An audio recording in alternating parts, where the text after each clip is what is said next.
அந்த காலத்து எங்க வீட்டு ரயில் அடுக்கு. காசி ராமேஸ்வரம்லாம் போகும்போது மடி ஆசாரம் விரதத்தோட தான் எல்லாரும் போவாங்க. இப்ப மாதிரி வசதிகள்லாம் கிடையாது உடனே போறதுக்கு. தங்கி தங்கி போறதுனால போற இடத்துல சமையல் பண்றதுக்காக உருவாக்கப்பட்டது இந்த பாத்திரம். ரொம்ப ஈஸி மெத்தடு. இதுல கறியை போட்டு இப்படி உள்ள வச்சு ஒரு கங்கு போட்டா போதும்.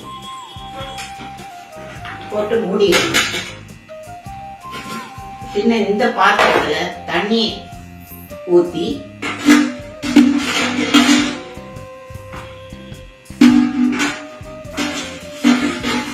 வச்சோம்னா தண்ணி இதுல அடியில உள்ள கங்குல இருந்து வர்ற வைக்கையில நல்ல ஹீட் ஆயிரும். அதுக்கப்புறம் இதுல அரிசி பருப்பு காய் எல்லாம் போட்டு சாம்பார் குண்டாந்து எல்லாம் போட்டு உப்பு காரம் போட்டு மடியா இருக்கிறதுனால ஆசாரமா வேற எண்ணெயோ வெள்ளைப்பூடு வெங்காயம் எதுவுமே தாளம் இல்லாம நல்ல ரொம்ப ஹைஜீனிக்கா ஆனா உணவு தயார் பண்றதுக்கு இது ஏத்த பாத்திரம். வச்சு மூடிட வேண்டியதான். இந்த கங்குல இந்த சூட்லயே இந்த தண்ணியை கொதிச்சு தண்ணியிலேயே அந்த டிஃபன் கேரியர்ல உள்ள ஜாமான்கள் பூராமே வெந்துடும். நல்லா வெந்ததுக்கு அப்புறம் அந்த அந்த இதுல உள்ள சாம்பலும் கீழே விழுந்துடும். நமக்கு இதனால எந்த பயமும் கிடையாது. எங்கேயோ ஒரு ஸ்டேஷன்ல போய் நின்னா ட்ரெயின் நின்னா அந்த இடத்துல வச்சு எல்லாமே வேற ஒரு ஜாமானும் இல்லாம தயார் பண்ணிடலாம். கொஞ்ச நேரம் ஆகி நல்லா ஆவிலே வெந்துடும்.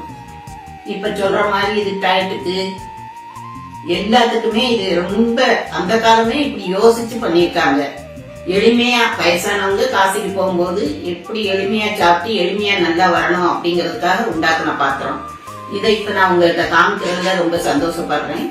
எங்க வீடு அக்ரஹார பக்கத்துல இருந்ததுனால எங்க அப்பா எனக்கு இதை வாங்கி பிரசன்ட் பண்ணிருக்காங்க. இப்ப இதை எல்லாத்தையும் பகிர்ந்துக்கிறதுல நான் ரொம்ப சந்தோஷப்படுறேன்.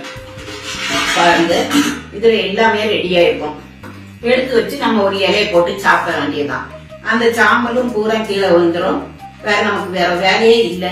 இது ஒரு பாருங்க, இப்படி கைப்பிடி பிடிச்சி தூக்கிட்டு போக வேண்டியதுதான். இது ஒரு நல்ல பிரயோஜனமான ஜாமானா தெரிஞ்சதுனால உங்க எல்லாரோடையும் பகிர்ந்துக்கிடணும்னு எனக்கு ஆசையா இருந்தது. அதனால சொல்றேன், பாருங்க.